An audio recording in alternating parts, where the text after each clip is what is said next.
လူတွေကကံကောင်းအောင်လုပ်ကြမယ်ကံဆိုးတယ်ကံကောင်းတယ်တချို့လည်းကံကောင်းတယ်ဆိုတာအလုပ်ကောင်းရင်ကံကောင်းတာပါပဲနဲ့ပြောတဲ့သူကလည်းရှိမြတ်စွာဘုရားဆိုလိုတဲ့ကံကဘာလဲကံအကြောင်းကိုဘယ်လောက်နားလည်ရမလဲဆိုတာစဉ်းစားဖို့လိုတယ်ကုသိုလ်ကောင်းမှုတွေလုပ်ရင်ကံကောင်းလိမ့်မယ်လို့လူတွေကထင်ကြတယ်ဟုတ်တယ်သူတို့ရည်မှန်းတဲ့ကံကဘယ်လိုဟာတော့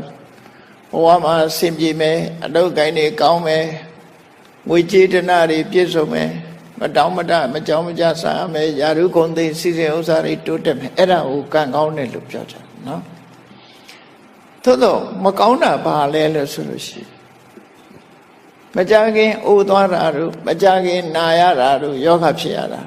ဒီကနေ့ခေတ်မှာကြည့်ဆေးရုံဆေးကန်းကြီးတွေကကြီးနေတယ်ရော့သွားတယ်လို့မရှိဘူးနော်လူတိုင်းဟာယောဂကိန်းနဲ့ဆိုတာမတမရှားနေအဲ့တော့ကံကောင်းတယ်နဲ့ကြိုးစားနေရင်ကနေပြီးကံဆိုးမိုးမောင်တွေ့နေကြတာပဲဖြစ်တယ်ဘဝတန်တရားထဲမှာကံကောင်းအောင်လုပ်ဖို့အလုံးကိုခဲရင်တယ်နောက်ဆုံးပိတ်အဆုံးသတ်မှာတော့အကောင်းတွေ့ဖို့ရမတမခဲရင်တယ်လူတိုင်းဟာသေဆုံးခြင်းမှာဆုံးတတ်ကြရတယ်ခင်မင်ကြတဲ့ဆွေတွေမျိုးတွေမိသားစုတွေကမျက်ရည်မျက်ခွက်နဲ့တောကနဲ့ပဲနေကြရတာဖြစ်တယ်အဲ့တော့ကံကောင်းပါတယ်ဆိုရင်ဆိုတဲ့ပုဂ္ဂိုလ်ရောအဲ့ဒီလိုဟာမျိုးတွေ့ရလားဆိုတွေ့ရမယ်ယာရုကြီးတဲ့ပုဂ္ဂိုလ်ရောအဲ့ဒါမျိုးတွေ့လားတွေ့တာပဲစီစဉ်ဥစ္စာချမ်းသာကြွယ်ဝတဲ့ပုဂ္ဂိုလ်တွေလည်းတွေ့တယ်အဲ့တော့တန်တရားထဲမှာကံကောင်းတယ်ဆိုတာဘာပြောတာလဲနော်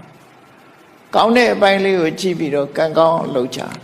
အလုပ်ကောင်းရင်ကံကောင်းတယ်လို့လူတွေကပြောနေကြတယ်အေးကိလေသာတွေနဲ့တွဲဖက်နေတဲ့ကံတွေဟာအကောင်းသက်မရှိဘူးအဆိုးဘက်ကို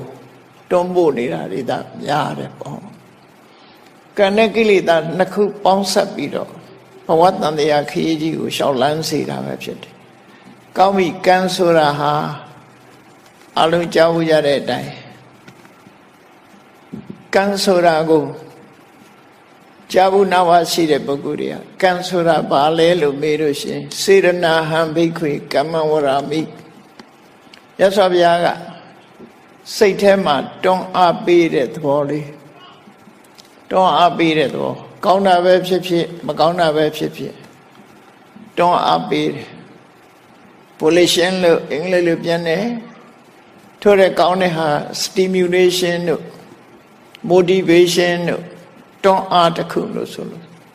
ကောင်းတာဖြစ်ဖြစ်လှုပ်ဖြစ်သွားအောင်မကောင်းတာလည်းလှုပ်ဖြစ်သွားအောင်တွန်းအားပေးတဲ့စွမ်းအားတစ်ခုပဲ